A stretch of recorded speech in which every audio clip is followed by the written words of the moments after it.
How many times have you been in a position where you just wished you had a little bit brighter light? I've been there several times. After getting the WEEYLITE Ninja 400 Mark II, I'm not there anymore. I have pushed this light to the limit and I have filmed at 1,000 frames per second using only this light.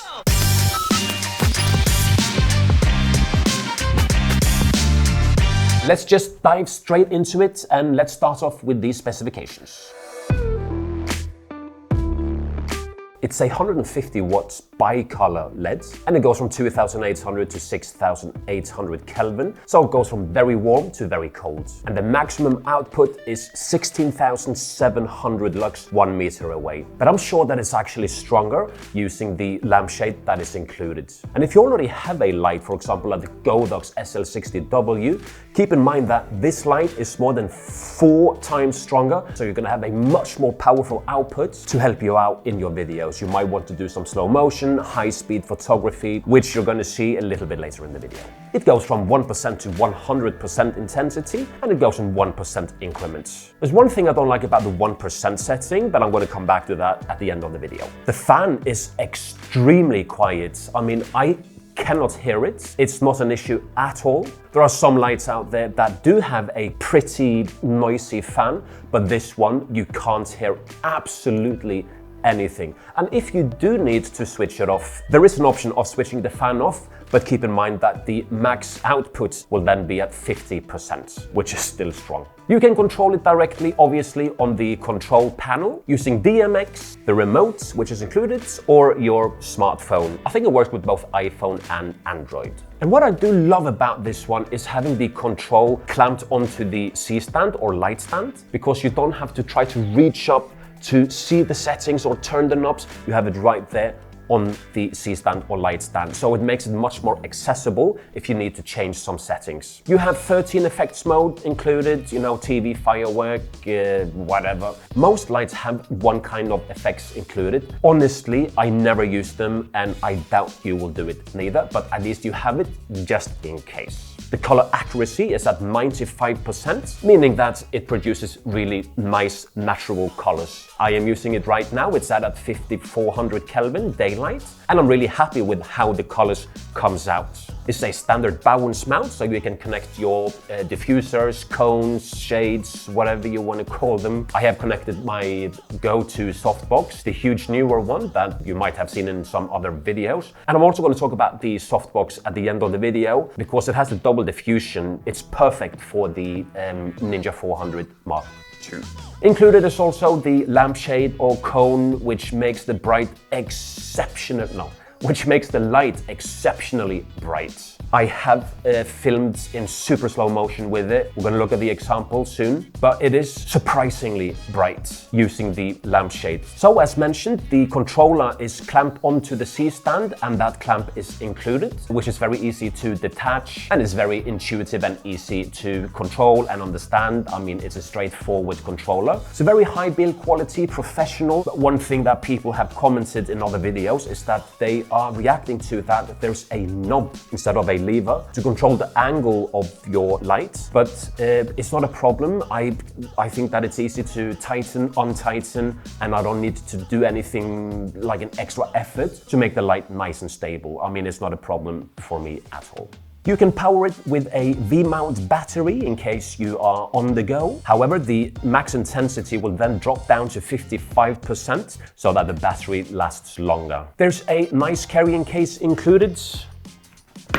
And you also have, and you also get a shoulder strap in case you want to look fashionable. But it is honestly a very nice carrying case so that you can bring it back and forth to different shoots. Much appreciated.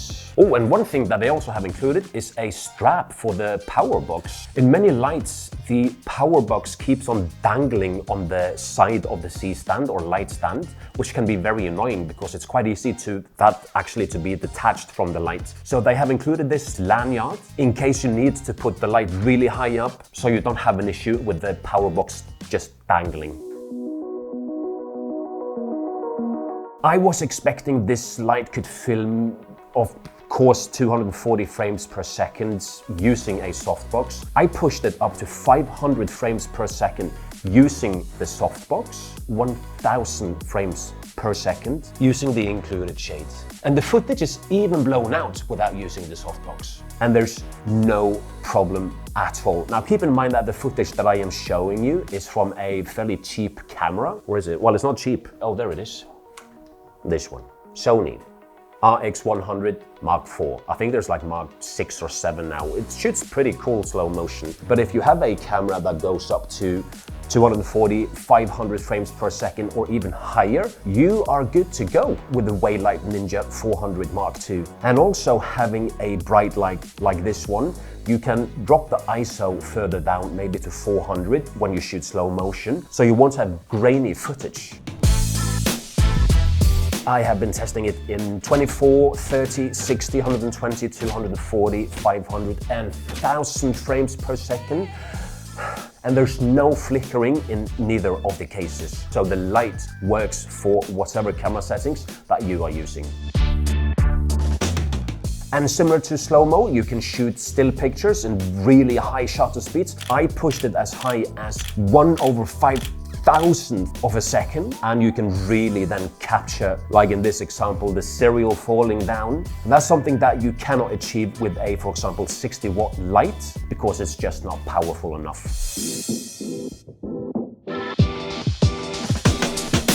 I wanted to have a little chapter on the softbox as well, because in this softbox there's a diffuser inside, and obviously on the outside I also have a grid on it. Now the reason why there's a diffuser on the inside is that you can remove a spotlight effect, like a really bright spot in the light. So that makes the output a little bit lower. However, as you can see, it still works in really high frame rates and high-speed photography as well. And for a creator like me that shoots both videos and pictures, it's a perfect light. One thing that I mentioned earlier that I don't like about the 1% setting is that it's too bright. I would have loved to see the 1% a little bit lower, because sometimes you do want to have just a little bit of light coming out, but that's a small thing. You're not buying this light just for the 1% thing, you're buying it because of the 100% output, which is insanely bright. So overall, a great light for YouTubers, professional shoots, video and photography. Check out the link below if you want to investigate a bit further, and until next time, I have to clean my office because it's full of cereals and milk. Ciao.